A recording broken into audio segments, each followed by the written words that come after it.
All right, hell yeah, bro. Do you go by Mike or Michael?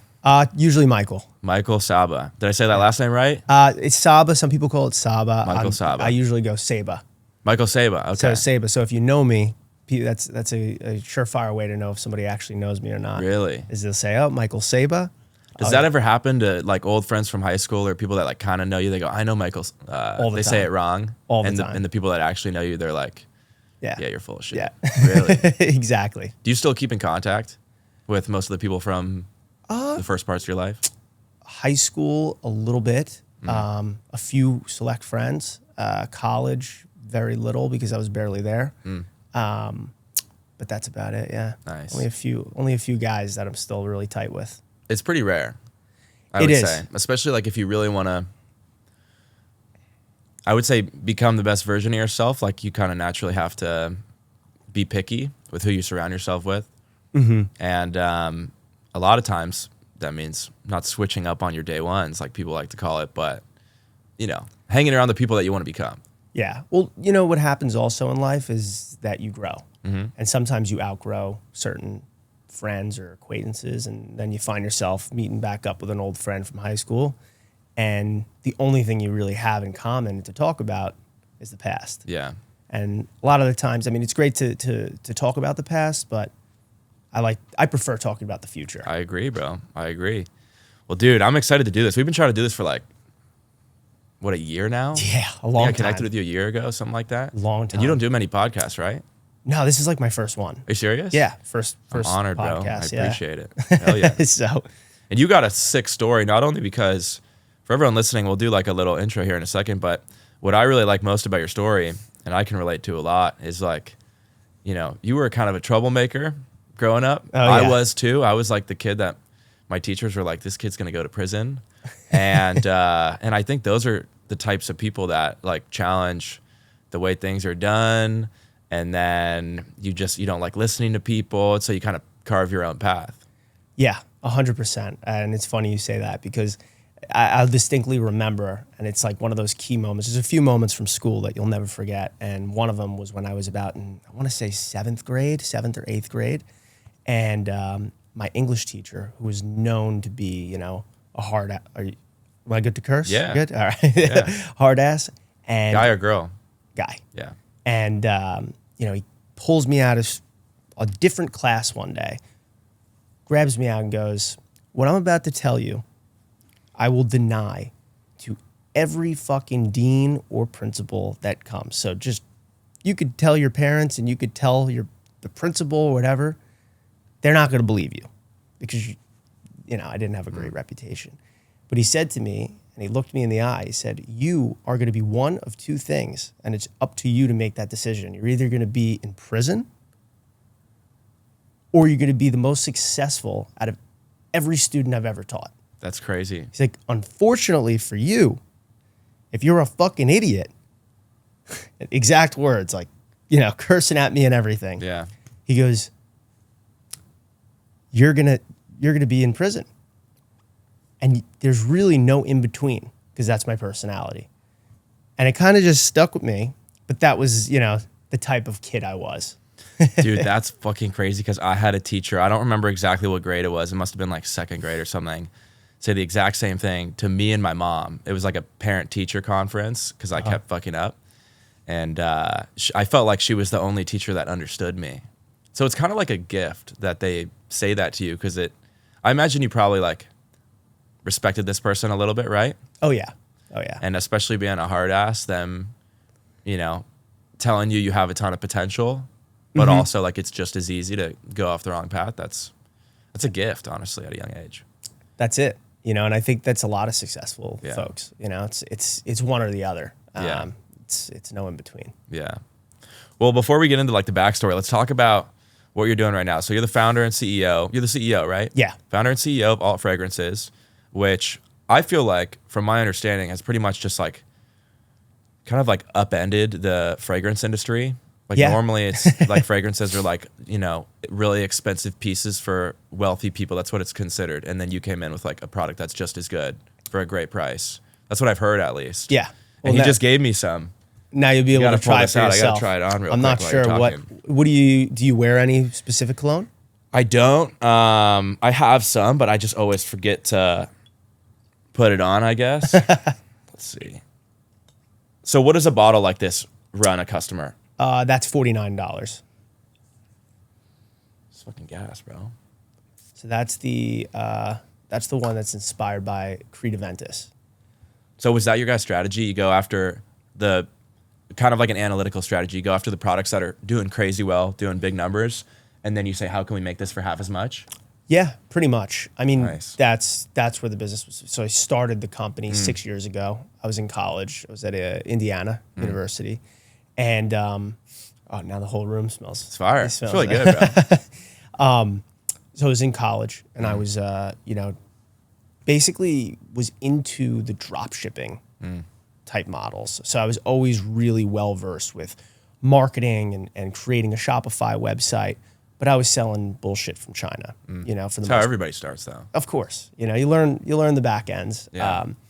And that's where I was starting. But, in the back of my head, I realized, okay, I'm never going to get rich off of selling like phone cases from China that are, taking 2 weeks to get here. And it just wasn't really sustainable. So I was Phone always cases, was that the first phone product? cases, shoes, kitchen, you name it, I probably Everything. sold it Yeah. at some point back then. And so, I realized that. So I was always just searching for the next winning product because that was the hardest thing to find. And I loved this cologne, Creativentus, actually, the one that I you just sprayed. So I used to always go to the mall, like in college, and I would walk through purposely like Neiman Marcus or Saks, so that way I could steal a few spritz of the Creativentus and smell nice for the day because the bottle was $400. Yeah. Which is just absurd. So, Yeah. like I'm not going to spend $400 on a bottle of cologne in college. It doesn't make sense. And then it dawned on me one day, hey, what makes this bottle so expensive? What, is it the materials? Like, what are they putting in this? It's 100 milliliters of juice. It looks like water. Why is it $400? Why are people paying $400? So then I went down like a rabbit hole. I'm like, okay, the ingredients, fragrance has the highest margins of pretty much any product ever. And the ingredients cost pennies, maybe a few dollars. The bottle, the packaging, the marketing, and the distribution. That's what makes it expensive. And then in the research that I was going down, I realized in the US, you can't trademark or patent a scent. So that's where the loophole, the gray area, is like, wait, I could just recreate this scent and sell it for the fair price, the price that you should be paying for. Yeah. And that's how the concept was started. This was about 6 years ago, and there really wasn't anybody on the market doing that in the US at the point. I wonder why that is. That's almost like very surprising that no one had tried to There do what were you guys did. companies back in the day that I've found in the research that they used to basically like go out into the mall parking lots and they would sell, hey, you like our, you like Gas Giorgio, station guys. gas Yeah, station yeah. guys, like, oh, you like light blue, here's, and there was a market for it, but it wasn't done right. And they didn't have Shopify. They didn't have the internet at their disposal. They didn't have Facebook ads. So they were limited to their local areas. It was small mom and pop. They would sell it, but it wasn't able to become a brand. And that's basically where the idea came from. And because I had the background knowledge of knowing how to build a Shopify store, knowing how to launch ads, I found did research on manufacturers, found a contract manufacturer, and launched the site with 5 products. Started shipping it from my parents' dining room. How much did you spend on your first PO? Like, what was that down payment like? So I started with, it was about $5,000. Nice. That's it. Yeah. And too. it was pretty much like all my money at the time. Like I remember like clearing out my bank account and being like, shit. When you started it, I have a question for you. First of all, I feel like that's the story that I hear so many times on this podcast. It's like, yeah, you're failing, and then you finally come across like something that you're like, this is the one. I'm curious if you felt in that moment like this is gonna be big, or you were just like, oh, this could make me some money. I knew it was I knew it was an unlock. I knew it was going to be big. I was more excited about this than pretty much anything I ever did before. Did I think it would get to the level we're at today? No. What is that level for everyone listening or watching? I mean, you guys are huge, but yeah, can you give us a little context? So we're not only online now. We're sold in retailers. We're in Urban Outfitters. A lot of the discount retailers, TJ Maxx, Marshalls. We're rolling out into Sally Beauty, all of their 3,000 somewhat stores in the U.S. Damn. Yeah. Is that your biggest in-person expansion yet? One of them, yeah. How many stores are you guys at total? Or will you be at by the end of the year? Well, then we have our own stores. Oh, shit. So we have 25 of our own retail locations. There's alt fragrance stores? Yes, yeah. Fuck, I didn't know that. Yeah, Holy in shit. New York. It's relatively newer. We opened our first one actually 2 years ago on the 27th, which is my birthday. So we opened the first store in 2023. The end of 2023, and now we opened our 25th store last week. 0 to 25 in 2 years is crazy. Yeah, we want to capitalize on the market and be the biggest player in retail because it hasn't really been done yet. Wow. Yeah. Are you guys, if you don't mind me asking, are you guys doing over 9 a year, 9 figures? No, not yet. Close though. We're trying. All right, We're trying. And what's the split though between retail versus online, and like why even? That's a huge risk if you're doing well online to go start your own store. Huge, and to a lot of people, doesn't make a lot of sense. And frankly, it's a royal pain. It's so much easier to build an online business, and starting online first, like you just realize the scale you're able to achieve, and why it was so hard for people throughout the course of history, really, to really build big businesses, because there's so many additional problems that occur and roadblocks and time when you're scaling in retail stores. But the reason why we did it is, look, at the end of the day, we're fragrance. And what I found is that anybody I would speak to, when I introduced myself and I'd say, hey, I started a company, All Fragrances, sometimes they'd be familiar. And my next question would be, have you ever purchased from us before? No, I haven't. Why? I always see your ads. I can never really smell it, and I don't trust, things I see online without being able to feel and touch. I need to smell. And I would hear it over and over and over again. So the biggest avenue to go in is where the customer is. Let's get in front of them and let's open stores. So we started with a kiosk in Sawgrass Mills Mall 2 years ago, and we said, let's test this out. Signed a year-long lease, and it did extremely well. Wow. And from there, we've just copied and pasted the model, and the goal is to have 100 stores in the next 2 years. Wow. Impressive, bro. Congrats. That's sick. So do you think that, do the big boys know about you? Oh, yeah. And do you think they're scared? Do you think that frightens them, that like there's really like their moat is kind of gone, especially if their marketing starts to fade, which I think influencer and celebrity marketing, I'm sure you would agree, is slowly becoming like a thing of the past, in my opinion. It is. It's become democratized. I don't think they're necessarily scared because they have this prestige that's just, it's incredible. And we always try and pay homage to all the fragrances that we're going and creating inspired by versions of. Because, they're incredible fragrances, but they're just too expensive for the middle class people, everyday people. It's $300-400 a bottle on cologne or perfume. Frankly, it's not fair. Yeah. But we get to go in and offer a product that's very similar and make it affordable. Bring that same scent profile they love, and they're able to enjoy it every day.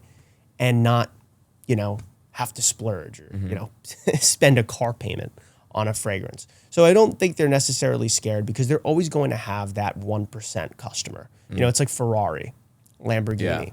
They'll always have people that are willing to shell out $400,000 for a car, right?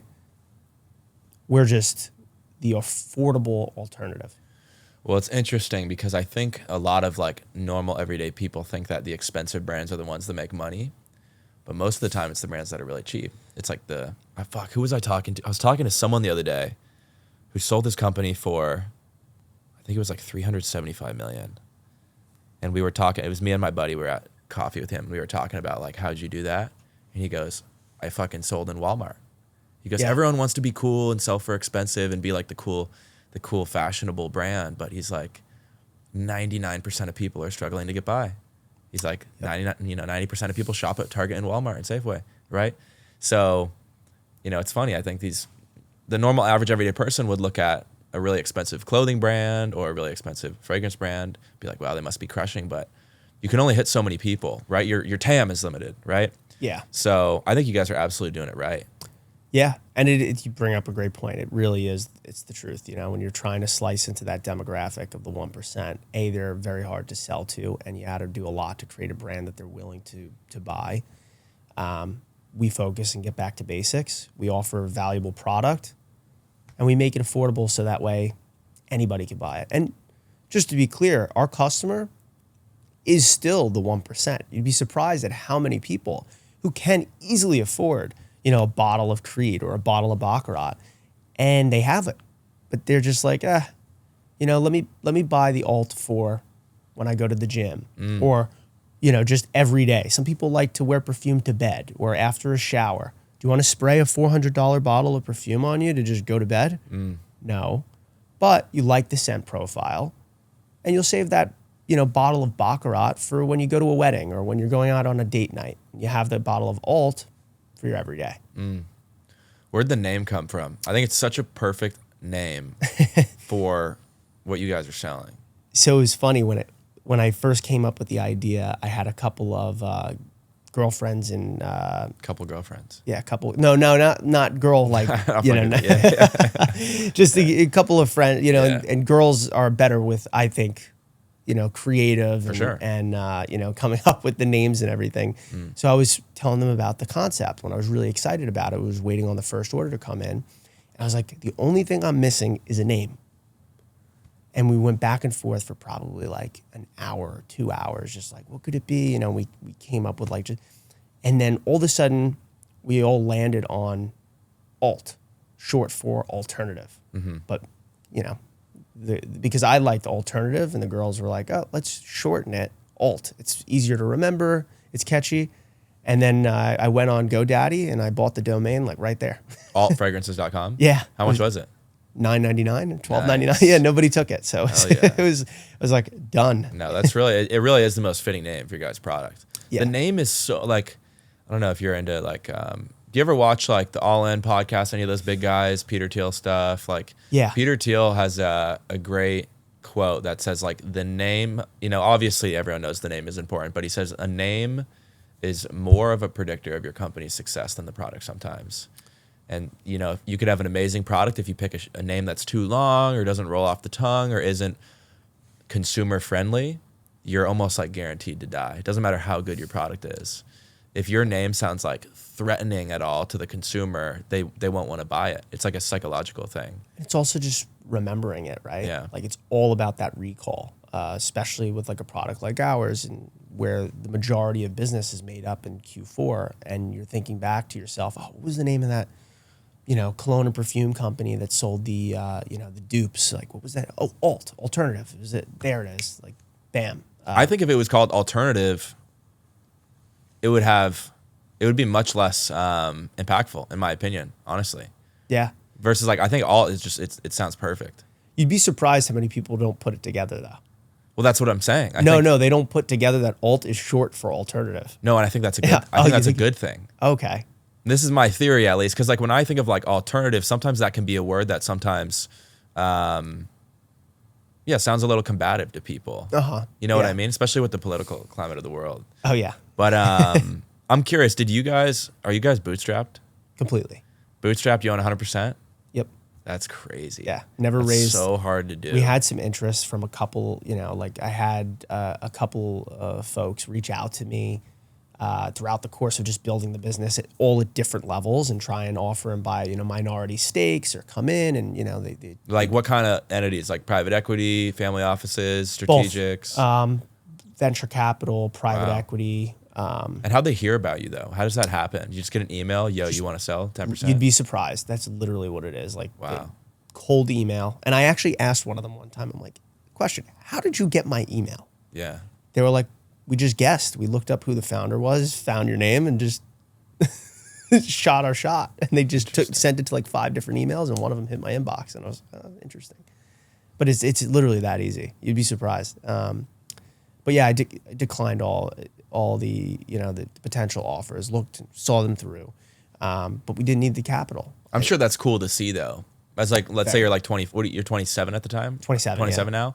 Yeah, you're 24. Someone's offering you, a couple million for a couple pieces of the company, and you're like, it's nice to know what you think its worth is to other people. For sure, gives you confidence. So I guess it could be a little bit like self-validating. Yeah. Like, okay, it's it's got some value. I never really look at the value of the business and chalk it up as like my net worth, because it's so, especially with private entities, it's so, up and down. But yeah, it was, cool. But I went into this to become my own boss. And as soon as you take a dollar from somebody else outside or an investor, they're your boss. Yeah.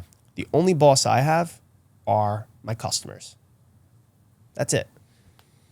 I don't know too much about the fragrance industry, but I'm in e-com as well. I have a ton of founders in my founders group that are in e-com. You are unfortunately completely limited by your stock. You could have the greatest sell and the greatest product in the world, but if you don't have enough inventory, like, you're cooked. And sometimes if you have crazy momentum and you run out, that could be just as what's the word? It could be just as detrimental as not selling at all, right? Oh yeah. So what is like the manufacturing time of fragrance? Like if some celebrity posted about it today and it blew up and you ran out in a week and you were like, I need to place 100,000 units today, how soon would you get those? For me, tomorrow. That's crazy. Because the liquid's just always there. Well, because what I did early on is, in the beginning, we were working with a contract manufacturer, and we had a couple of those moments where it was, 2020, TikTok, viral moments. All of a sudden, somebody would post, a TikTok, and I would check my Shopify. I'd be like, what the hell just happened? Great feeling, by the way. You're like, is something wrong? Did I get no, hacked? nothing's wrong. It's great. Yeah. You just see the sales spike up, and you're like, what? But you're curious what happened. But you're like, curious, and then you realize, but now your inventory, exactly what you said, that's your biggest constraint.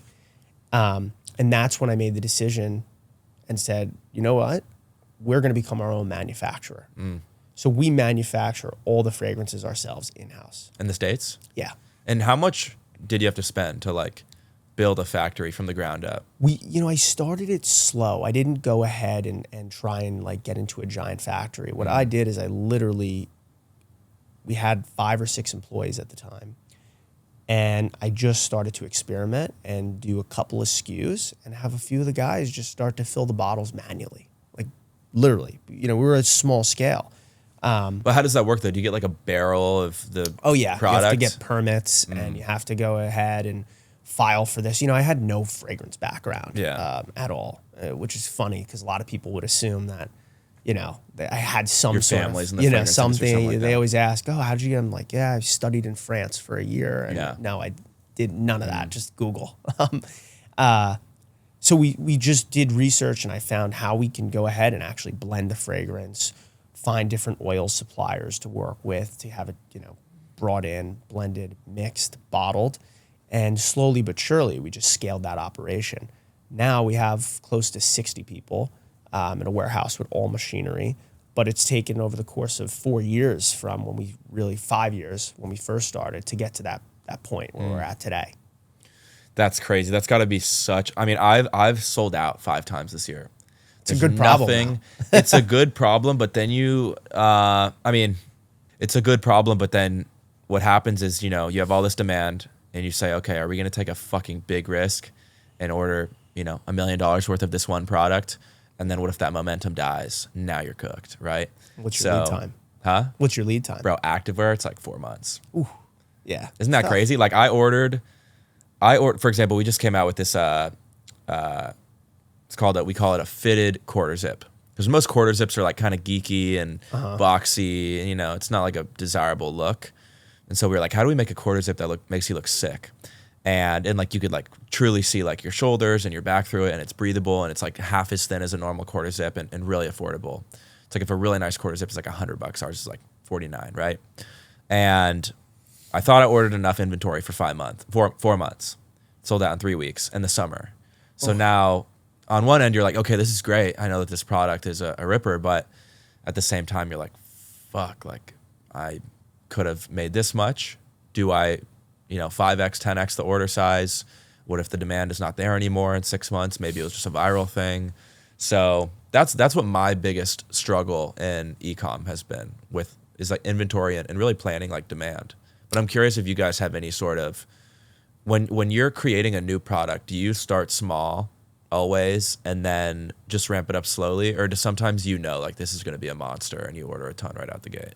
We always start small. I started the business small, and I think that sometimes it's the best to just test out things before you go ahead and get crazy. And I learned that from the first business that I ever really invested all my money in when I was in high school or just out of high school, and lost it all because I went in and I had some money saved up from doing some of the drop shipping stuff.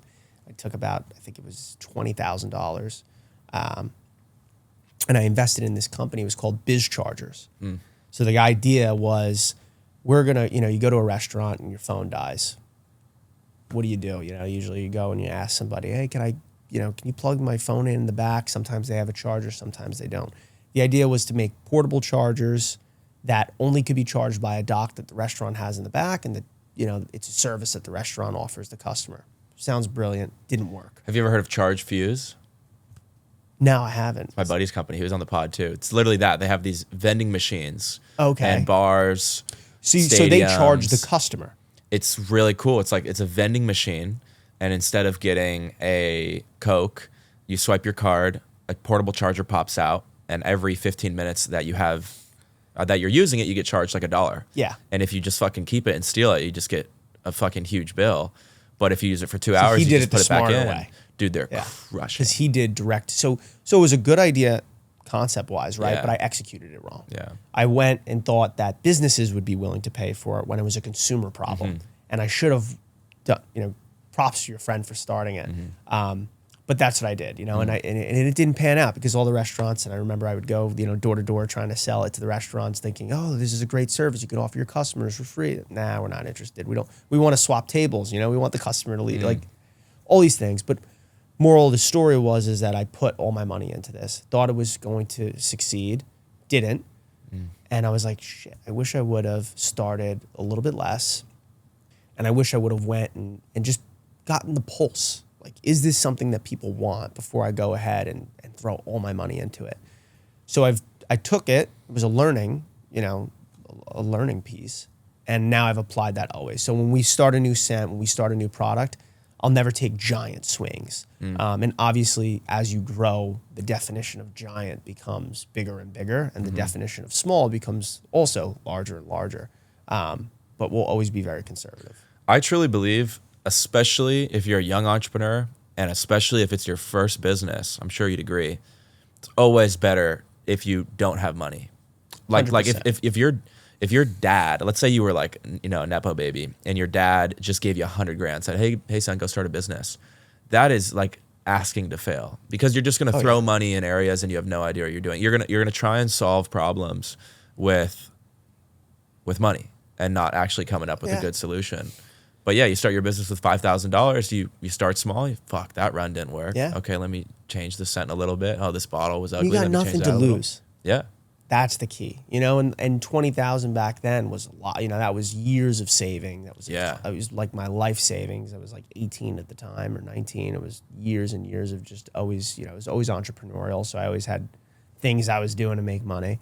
And but at the end of the day, in your 20s, you don't have a wife, you don't have kids, you don't have a mortgage, you don't have bills. But your late 20s, your early 30s, all of a sudden you're going to start to have those things, right? Take the swing now, risk it all now. Yeah. That's the key. What number of business was all? Like how many, I guess it depends what you consider a real business, but like how many businesses would you say you started before all, and how many times did you fail? Oh, I don't even know. I'd say at least 10. It's crazy. Small ones, Yeah. small, different ventures. First business, was like an Instagram. Before Instagram was even sold to Facebook and had ads, I would have large accounts on Instagram and sell promotions. And that was like in ninth or 10th That's grade. a business, bro. That's a business. Yeah. 100%. Oh, now it's like, people, I was doing it before it was like a thing to be a Yeah. content creator. And people would I would try and explain what I was doing and it would be like foreign. And at the time I was making a few $1,000s a week in high school. I felt Yeah, you're rich. king of the world. Yeah. It was great. But yeah, it was definitely more than 10 before alt. Nice. It's funny. You ever heard of the story of the Chinese farmer? Chinese farmer. You never heard that story before? Bro, I think it's like, I think every entrepreneur relates to this because like the way it goes, I'll sum it up, is like there's this really poor Chinese farmer and he lives with his son on a farm and they have like one horse and that is like all of their wealth is that horse. So it's how they farm. It's how they get into town and travel. And one day the horse runs away. The son goes to the father. He's like, we're fucking cooked. Like this blows. God has cursed us, whatever. And the old Chinese farmer goes, well, maybe.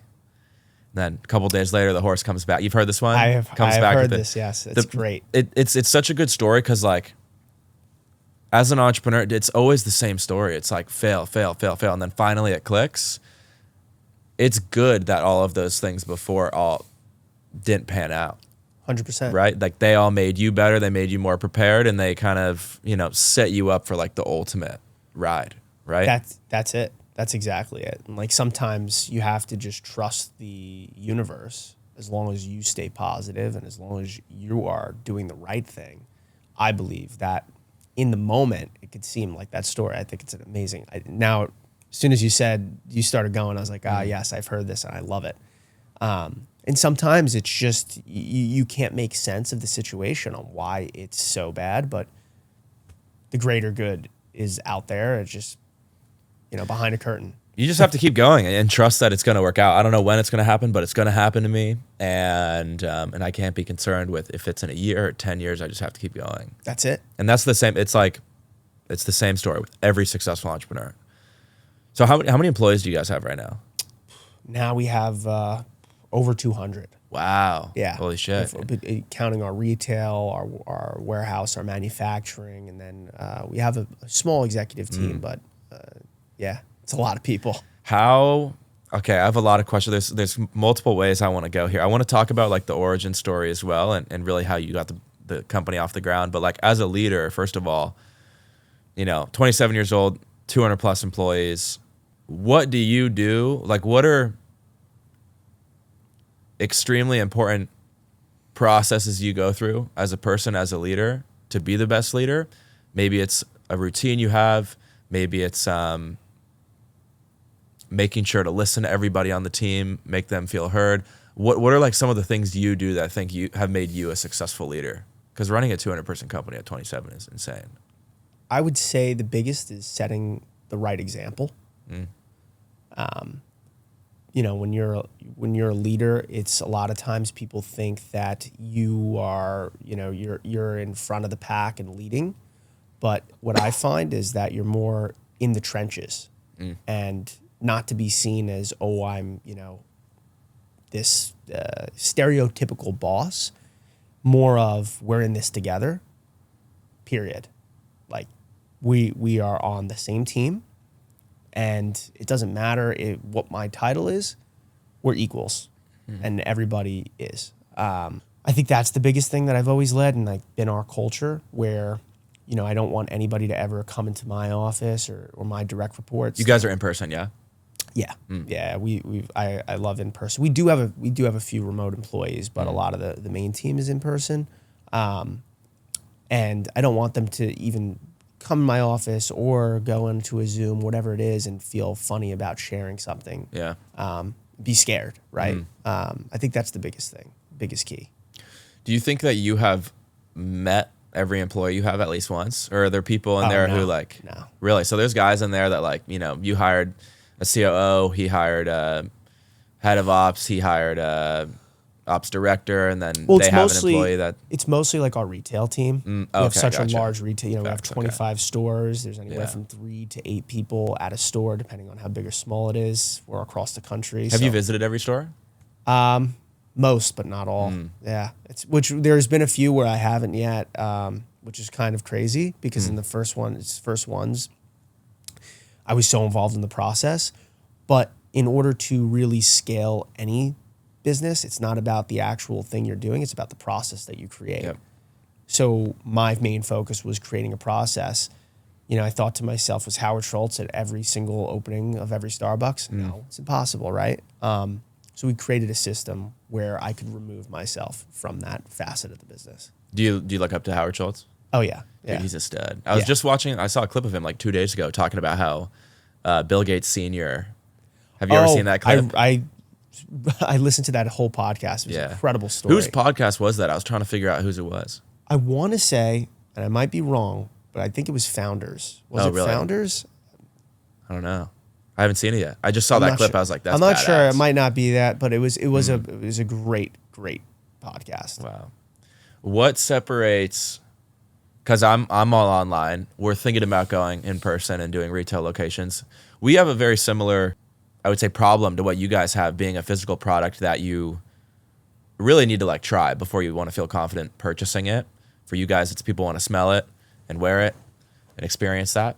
For us, it's like, I don't know if it's going to fit right. I don't know if you can't feel the material and how stretchy and breathable it is through the fucking screen. So that's where that's where UGC comes in and really trying to convince someone why it's worthwhile. But I'm curious, what makes a retail location thrive versus just like completely tank? Like, what's the difference between your best store and your worst store? I think the first and foremost, location. Really? Right? It's what mall. We're in all malls. What's the mall traffic? What area? There are a lot of dying malls in the U.S., but there are a lot of malls that are absolutely crushing it. Aventura Mall, amazing property, right?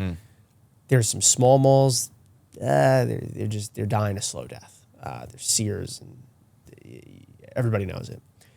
It starts there, but you're far from over. After that, the second most important, and sometimes pretty much tied, is the people. That's what I was thinking. Like your staff? The staff. We've seen stores where we're able to double sales in a week by changing out the team. Do you have like top employees that are just like the most friendly, charismatic people, and you say, I need you to go get this new, Miami-Dade mall off the ground. I'm going to send you over here for a month. Interesting. Yeah. So we'll send our top people, our district managers over there, and as we expand, we're looking for more. But it's hard to come by. And you know what my philosophy on people and pretty much all of the best employees that I have is that good people really are never unemployed. Sometimes you could say the same for women or men in the dating. The best Interesting. people. Yeah, right? I never thought about that, but I agree. Like the best people that we've found have always been, at a job for 5 years, and we had to convince them why they should. So you poach a lot of people. Oh yeah, because those are the best people. Yeah, they're gonna leave. The best people aren't coming to you, is what you're saying. We've grown to a point where we do have a lot of great candidates that'll come to us while they have another job. Okay, because they don't want to give up that opportunity. For sure. But yeah, whenever we just have hired through, Indeed or it's. I don't want to say it's impossible. You're not gonna, but you make it much harder to land on that really great rock star talent. What do you use a headhunter, or do you go and do it yourself? We do it ourselves. Really? Yeah. That's interesting. Yeah. You know what a headhunter is, right? Oh yeah. Yeah. A lot of the guys in my founders group, I haven't used them yet myself. I did the same thing you did, where like I went to the biggest competitors and I was like, your business is a sinking ship. Like, come join us. Come with me. What is your process? And this is a question that I'm just genuinely really curious about because I have to deal with this all the time myself.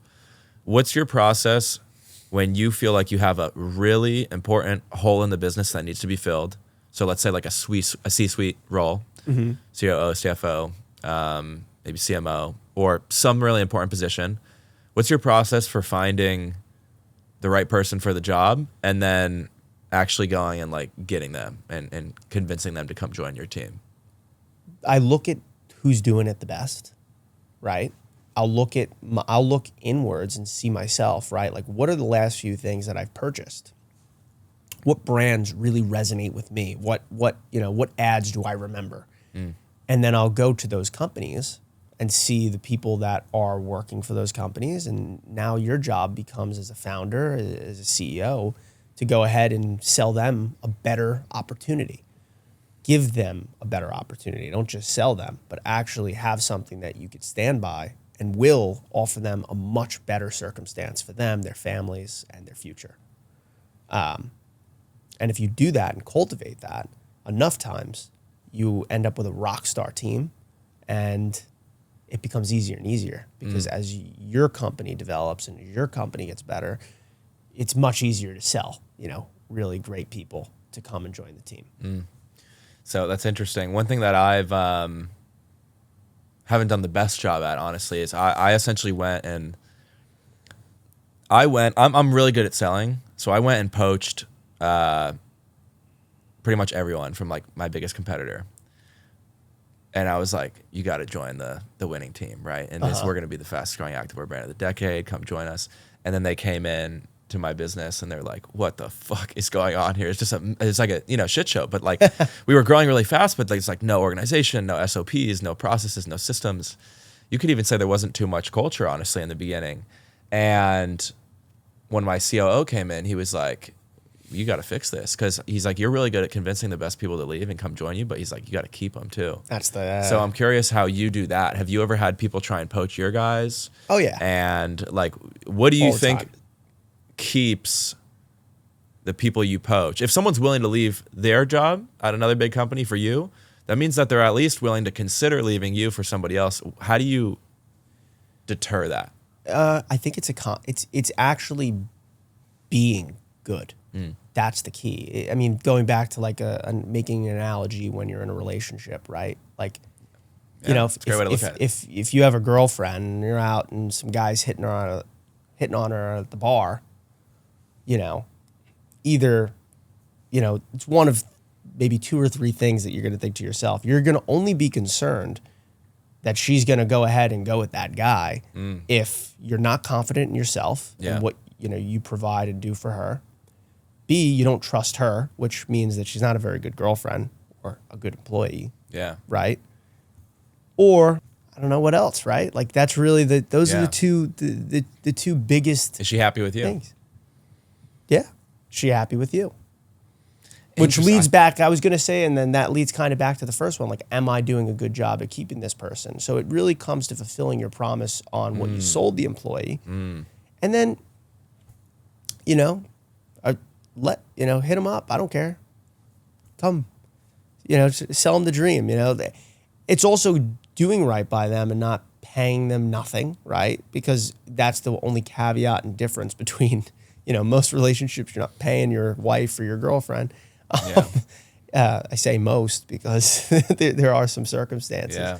But, it's also paying compensation. At the end of the day, everybody's, when you boil things down, everybody's in it to make money. And there's a lot of other things that come into it. But if you're not paying your people right, you always have that. Well, in the girlfriend analogy, that would be the equivalent of like, are you taking her on enough dates? Are you making her feel loved? I guess you 100%. could put it that way, yeah. Dude, I've never really thought about how much those examples kind of make perfect sense. You've used like girlfriend versus business multiple times already, like 2 or 3 times. I'm curious do you have a girlfriend right now? Yeah, fiance. Nice, man. Congrats. Yeah. Is she like your dream girl? Oh yeah. I've been with her since we were in high school, actually. Wow. Yeah. That's rare. Yeah. That's sick. How I always like to, every single entrepreneur I have on, I always like to bring up girls and life partners, because I think that really is like the ultimate prize. I think that's why a lot of entrepreneurs work so hard and take so much risk, is like they want to be like the ultimate candidate for like their dream girl, And I'm curious how much of a positive impact like feeling like you found the one this early has had on your ability to like stay focused. Yeah, I mean, I forget who was saying it. I've seen the quote maybe a few times, and it says that, you know, basically your most important decision you'll ever make is the person you choose to marry. Yep. That the single most important decision of your life, right?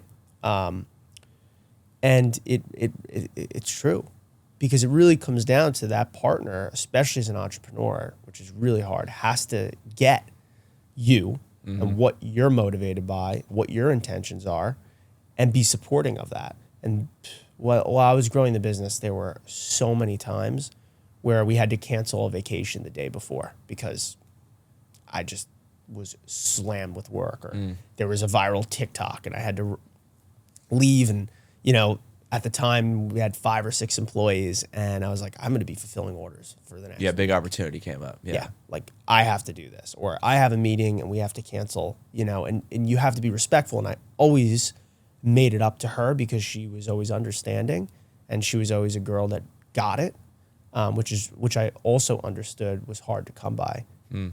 So it's a combination of those things. And, you know, it really is true in business and in life is very similar to, you know, the partner you choose in relationships. It's very, you can make a lot of analogies to them because it's really similar. Business partners, it's the same thing. Yeah. Interesting, man. And first of all, I completely agree. And congrats, by the way. That's sick. Yeah. Yeah. What kind of relationship do you guys have? Is she like your ultimate supporter? Is she really ambitious yourself? I always like to ask the founders that come on, like, do they want, you know, do they want a partner versus do they want a cheerleader? Do they want someone who inspires them versus someone who keeps, like, is their rock? You know, I think it comes down to a personal preference, because I'll speak to a lot of other guys who are entrepreneurs that they want their partner to also be just as driven as them and to be entrepreneurial, and that's fantastic. Personally, for me, that's not my case, and that's not what I really was looking for.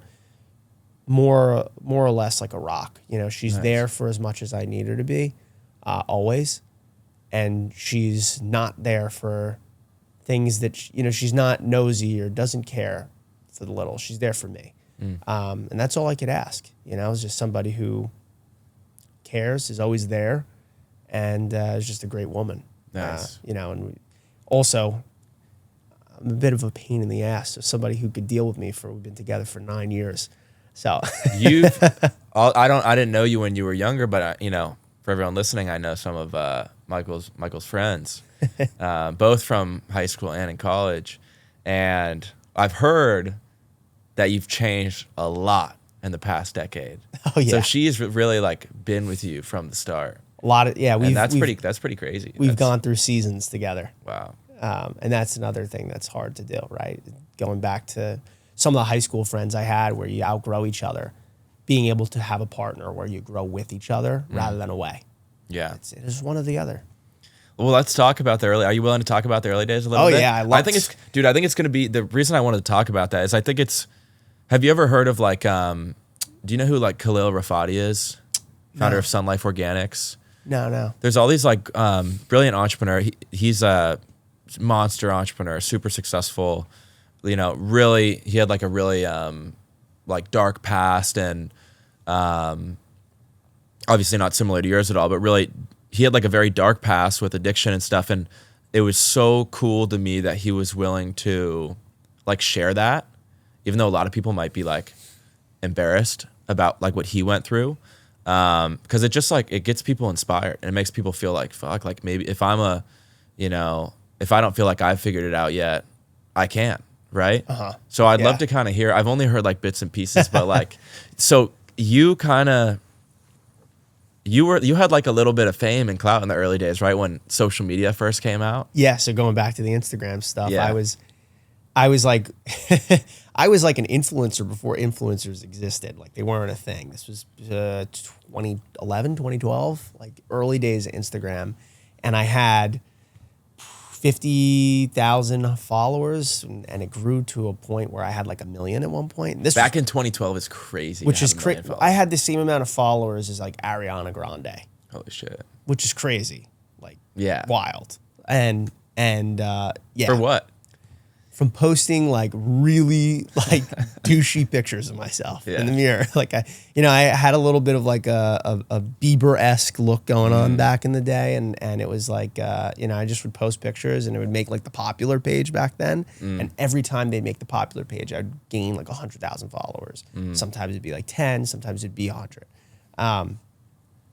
And then all of a sudden it got to a point where I had all these followers and I would go to the mall. Like I grew up in Boca. I would go to Town Center Mall and I would get mobbed like for pictures from girls. Like I felt like a celebrity. It was crazy. I remember I went to a concert one time and they actually like had to escort me out backstage because I was creating like a fire hazard with the amount of girls that were coming and like trying to ask for pictures. I swear, like there's videos. It was out of control. And with that, once I got that big, I was like, I need to make money from this. Like it's great and all awesome. Like, could go and do all this stuff, but at the end of the day, like, I want to make this a profit center. Yeah, you got leverage. And that's where I started the Instagram, shout outs, they were called, business, and I would sell them to companies.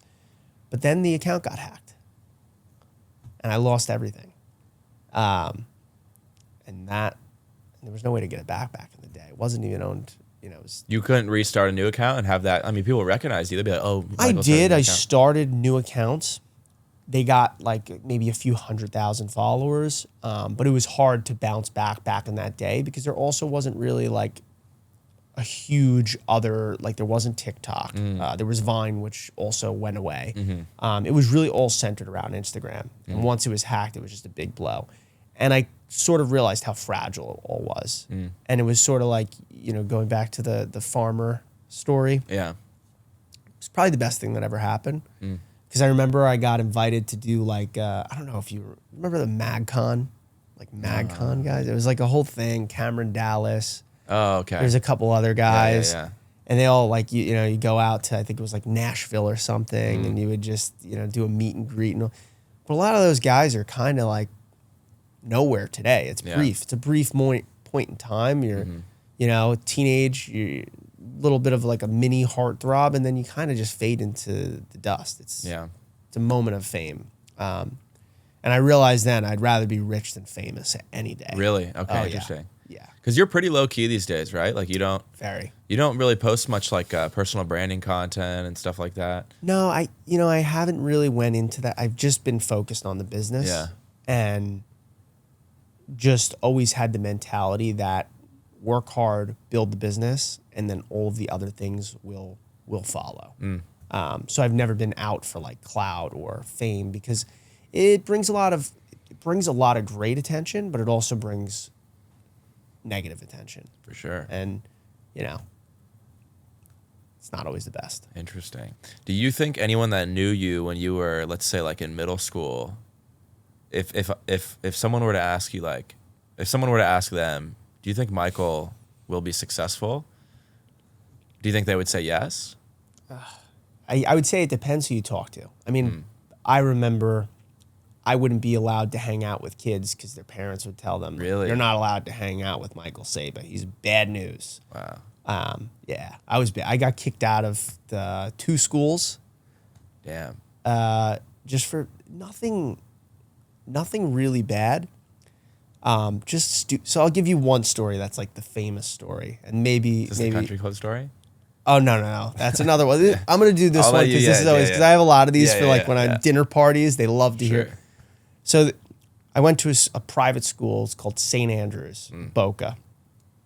Preppy, bunch of like super wealthy kids. Had a few friends. Wasn't my thing. I wanted to be in public school. Yeah. And so what I did is during my math class, I would go into the bathroom and like, the ceiling, how you could push it up one of those tiles. I realized that you could climb on the back of one of the toilets, push up a tile, go into the ceiling. So one time I brought like a little, a chair, like a foldable chair, and I put it on 2 of the things up there. So you were above the ceiling? I was above, I would leave, I'd ask to go to the bathroom. Fall through or something. Well, then. Oh, shit. So I got like a couple of like people knew I would just hang out in the ceiling just like because I That's was crazy. just wanted to. I hated Yeah. class. One day I'm supposed to be in this math class. I leave like usual. The teacher knows. They're like, "See you later, Michael." Like they know I'm just Yeah. like off to do no good. In about 2 minutes, I'm sitting up there and I went to go grab something. And the ceiling caved in, but where I was I was no longer above in the bathroom because it was Was there like a little connected. city up there? Like it was just like a little hole. You probably had like your snacks set up over Oh here. yeah, I was You just had like was, your setup I was up just there. hanging out up there. Yeah. So I was like all the way down, and the classrooms were all collected. So I fell through the ceiling of the class I was supposed to be in. Yeah. And I'm just hanging on to one of the things on the top, and the teacher just looks and is like, rings the bell for the principal. Yeah. It's like, what the hell? And that was kind of like the last straw. That's crazy. And people remember, like from middle school, if you ask, they'll tell that story and be like, it was just, and that was just one of like thousands of stories. Like just, Yeah. I would always love to, I was bored. Yeah. I was really bored. So when I was bored, I would try and find ways to entertain myself. So I never got into drugs. I never like did, real crimes or stole or anything like that. Yeah. I would just be like cause chaos. Yeah. Do you feel like you were like misunderstood as a kid? Like no one gets me. Why does no one think the Little same bit. way as me? That's Yeah. how I felt. I would say so. Yeah. I think, at the end of the day, it just comes down to, I think you could say the same. You're just bored. Yeah. And because you're bored, you think a little bit differently than everybody else, where everybody's just concentrated on passing the test and getting an A, and that's where their focus is. Maybe I just saw through it a little bit and was like, how is y equals mx plus b going to make me money? Like, what is this going to do? Or why am I going to take a test without a calculator when in the real world, I'll always have a calculator? Yeah. It's stupid. 100%. Like there's just certain things that I think our education system is just really behind on. And Totally it does agree. more harm than good. And if you're the type of person that sees through that, now it's almost like unlocking the matrix and you're like, okay, why am I going to care about this test? It's pretty crazy. I fully agree, by the way, and I felt the exact same way. It's pretty crazy to think. Like, if you're in class and you have a task to do, like let's say maybe it's a test, maybe it's homework, and you go find the nerdy kid and pay him to do the homework for you, you will get kicked out. Like that is a big no-no in high school or middle school. That is exactly what makes someone successful in the real world. Literally. When you have a problem, if you don't know how to solve it yourself, you don't fucking go figure out how to solve it. You find someone who knows how to do it and you pay them to do it. So yeah, I fully agree. It's like, yeah, the school system does really train people to follow, unfortunately. And I don't know about what you think about this, but I think like it needs serious reformation. And I really believe if we paid teachers, if we paid teachers more, it would solve majority of the problems in the country. I think so many people should not be teachers. I agree. And I also, although it sounds great in theory, it'll never happen. Yeah, and the maybe. reason why is because at the end of the day, if everybody were an entrepreneur, nothing would get done. Well, maybe not in the future. Well, maybe when you look at what's happening with AI and all of these things, possibly. But the school system was started around the same time where we needed factory workers. Sure. So it indoctrinated people. It's designed to make people come in and become a worker. Yeah. 9 to 5, 5 days a week. Go in, set schedule, follow rules. Listen, can't get other people to do work, you're set to do it. All of these things are the same things that I've seen plenty of folks I went to school with sort of just stay on this railroad track, right? Like they're in middle school and they're getting A's on tests in high school, and then they go to high school. It's the same path. They go from high school to college. College, they get a job, third year, they start, and now they're on a job. And that's a really scary thing, because then once you start a job, you start to make a little more money. You're 30 years old. Yeah, you're Starting a family.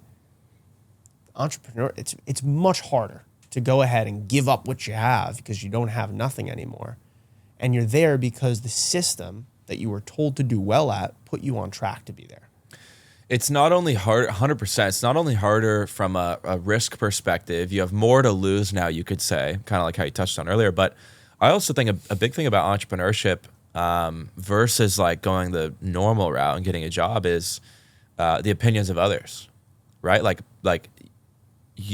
If you want to be an entrepreneur, you have to be really, really comfortable with the idea that everyone is going to disapprove of what you're doing. Oh, yeah. And that becomes harder and harder as you get older too, because now you have all these friends. Like, I don't know about you, but every entrepreneur, or at least most of them, I can't think of anyone who hasn't said this to me. Almost every person I've talked with who's really successful went through a period where they had their original, you could call it group or community. And then they said, I don't want to be like these people. And so they had to almost like break out. And then there's like this period of loneliness where, you know, you want to hang around people that are like you. Maybe it's other founders, other people that are ambitious, but like they don't want to hang around you yet because you haven't proved yourself. Mm-hmm. And so even in my own experience and all of my friends, like you break out from this group that you were originally in, and maybe they're your friends and maybe they're fun to go out with and they're funny and you play on the baseball team with them, but you don't really feel like they're your people. And so now you're kind of alone and isolated. And it takes like a couple of years to really find your people and become the person that's, I would say, like kind of worthy of that next stage and that next group, to be accepted into that group. And the longer you wait in life, the harder that becomes, because now if you're fucking 30 years old, you really have like built an entire life around these people, and almost all of them are probably going to disapprove and, you know, kind of, you know, push you the wrong way if you have an idea of like changing your life and you want to change something. And it's so important. I remember growing up, my dad always used to tell me, he would say, tell me who your friends are and I'll tell you who you are. Yeah. And then there's some other ones where it's, you know, you're the average of the 3 to 5 people you hang out with the most, you're around the most. So it's really important also when you're with people to select the right people to be around, people that bring you up, people that are better than you. And I get what you're saying, where you may not feel worthy enough, but you are. And that's just the mentality you got to take. Yeah. Like it doesn't, you know, having an extra zero on your bank account or a valuation that's higher or whatever it might be, okay. I think people who will only hang out with you because you're doing, you know, $100 million a year with your business or you made a big exit, I don't agree with that. I don't look at what people have. I look at who they are. And most of the people that I've ever hung out with, sometimes I became friends with them when they had nothing. And some of those same guys are more successful than me today. Yeah. And I didn't give a shit today, and I didn't give a shit then. But you saw potential in them. You're like, this guy's different. I just like them, you know. Yeah. I love their energy. It's everybody has their own energy about them. It is energy. It really it's like a frequency. It is. And I'll meet people, and it's almost like your gut instinct, at least for me. I'll know whether or not, like, I really, you know, speak with this person, and I'll know if I like them or not. And it's so important that you just surround yourself with the right energy, not people that are always looking at the negative things in life or, you know, talking about the past in shoulda, woulda, coulda. No. And I think if you look for that right type of person, money doesn't. You know, you don't look at materialistic things. You look at the type of person they are, and it'll transform you. Yeah. But I would also argue, because I definitely agree, but I would also argue being around, in a lot of ways, being around nobody is better than being around negative people. Because if you're around people that drain your energy and disapprove of the stuff you do and don't push you forward, that'll not only prevent you from succeeding, it'll hold you back, right? 100%. Energy suckers, right? So I think, like, you know, my analogy earlier wasn't necessarily that you have to find people that are like ultra successful. It's like you have to find your people that are willing to, like, you guys all want to help each other grow. Yeah. You have to be on the same path. 100%. Right? And if you're like in your group and you talk about an idea you have and someone's like, I don't think that's a good idea, you shouldn't do that, right? As opposed to saying, you know what, I don't really agree with that, but I'll support you and I think you should totally go for it. Those are the two different types of personalities. And you need to find people that, even if they might not agree or want to support you, that even if they might not agree, they're willing to support you. Yeah. And kind of like stand by you. Agreed. And it's also just about themselves too, right? Yeah. Like the way they approach life. are you with somebody who's constantly talking about how everything, there's those people in life that you hang out with, and like you'll talk to them and it'll just sound like they have a dark cloud over them. Like life is just always out to get them. They'll go and they'll always be like, and you'll just look and be like, wow, I'm so sorry. I'm so sorry. And you find yourself just like apologizing to them, right? Like, and you can't share your wins because it feels like, even though it's not, it feels like you're bragging to them in a way. The worst. That's the worst type of people to be around. Yeah. If I feel like if I'm with people and I'm telling them about something that I'm doing in my life and I have to be concerned that might come off as bragging, I'm with the wrong people. 100%. You want people that are excited about that and they're like, fuck yeah, that gets me fired up. Yeah, 100%. I mean, that's how I am with my friends. Yeah. I never understood this, but like it's almost like when you see really successful people, like I think both you and I would love if we were, had Jeff Bezos in our contact list or Elon Musk or these super ultra successful entrepreneurs. And we would brag about it to be, oh yeah, Elon, my boy, but people get jealous and upset if a high school friend that they've been friends with starts to develop more success than them. Yeah. They're like, they don't, they're super successful, but they're not out for them. So that way they can, be a friend. And I think it stems from the fact of people realizing you both came from the same place and your friend or buddy is at this level and you had the same circumstances and the same opportunities and you still are where you are.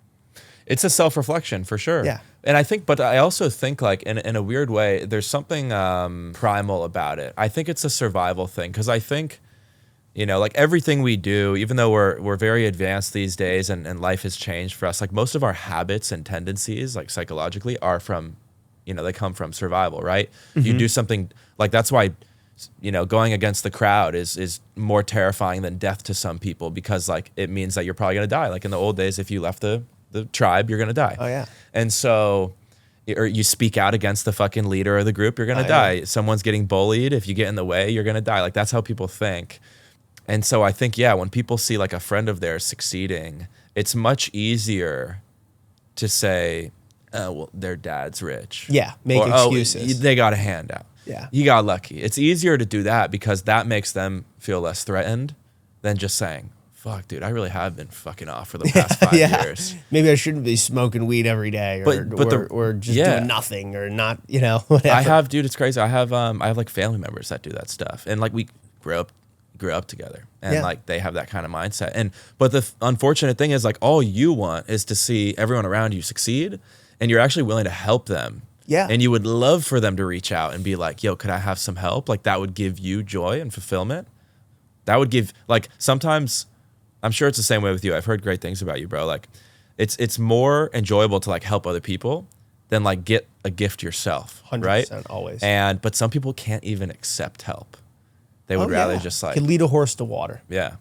That's the thing. And it just goes back to that there's going to be those types of people and it's your job and your decision on who you actually let in, who you're going to hang out with, who you're going to be allowed into your circle, That's your that's your job, right? Yeah. It's also goes back to business with the people you hire. Mm-hmm. You want people that are going to be positive, that are going to bring that good energy.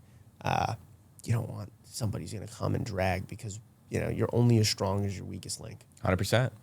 I want to shift directions a little bit. So, because that was a great conversation, but I want to talk more about like future now. So you're 27, business with 200 plus employees, multi-8-figure CEO. Are there any tools that you're implementing today? Like the new tools of this next generation that you think are like, this has been game changer for me? Like, how are you using AI right now? Are you systemizing parts of your business with it? Are you like, how does that integrate with all right now? I mean, I think AI is game changer for sure. Yeah. We use it across the board in so many different ways, from ad creative to, creating ideation, images, videos now. Just our back-end marketing team, it's been like a huge unlock. We've also used it in other parts of the business, customer support. You're going to see a lot of jobs get minimized. I don't want to say taken. I mean, essentially they'll be taken, but you're always going to need one person. But I think whereby we would normally have to have 10 to 15 customer service agents, we've been able to, as we've grown, reduce the amount of customer service agents. And I do believe that over the next few years, you're going to see like the first $1 billion business ran by 2 people. Yeah. Because of AI and because the people who know how to implement it and harness what it's able to offer. You're not going to need these teams of 20 people in order to build a really great business. You could do it by yourself. Yeah. No, I completely agree. So we're kind of past the hour mark here, so I just want to now go back to the beginning again.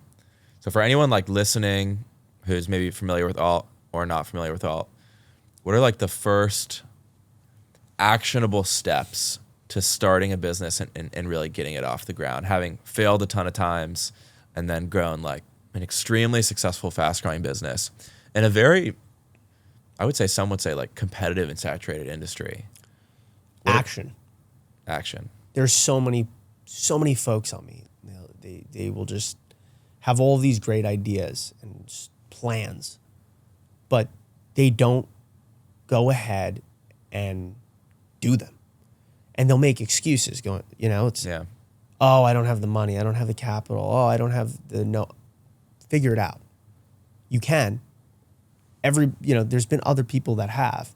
Just go ahead, and even if you're going to fail, do it. Because if you fail, you'll learn something from it. You'll take something out of it. Mm-hmm. Rather than put it off and say, I will, next week, tomorrow. Do it right now. Don't wait.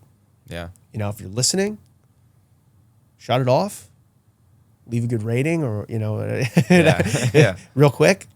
But then go ahead and eliminate all the excuses and just get started on it. Even if it's small. Test it out small scale. Prove the concept in a small environment. Go ahead and launch a product without actually having the product. See if you get orders. Then order the product in. Yeah. There is a way to start and to prove the concept, because the sooner that you show that the idea that you're looking to do fails, the better, the sooner you're going to find the next idea that will be the success. Yeah. So I think if there's one thing that you could do, it's just start it. Do it. I like how you said turn it off right there, because someone fucking DM'd me just a couple days ago. Yo, which your episode should I listen to, and what book should I read if I want to be successful? None. Yeah. Just go, bro. Just go. Once you're acting and actually doing things, then sure, you can turn on the podcast in the background and maybe like some idea sparks from it, or you learn something about hiring, whatever. But yeah, it's just, you have to go. I call it self-help masturbation.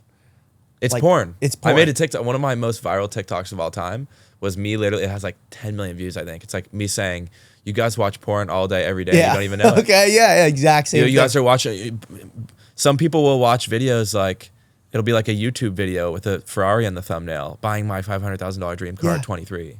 And like those videos are cool, but like they think that real? They think that is helpful. And they think like, yeah, I'm watching business videos. Motivational Videos. You're not doing anything, man. You might as well just be watching Rick and Morty or whatever TV show. Like it's porn. Family Guy. It's you have to just do it yourself, get started, throw it on in the car, do it while you're doing other tasks, going for a run, whatever. That's fantastic. Mm-hmm. But every hour that you have, whether you're working a job, you're in school, I think that you could be working on your idea or your business.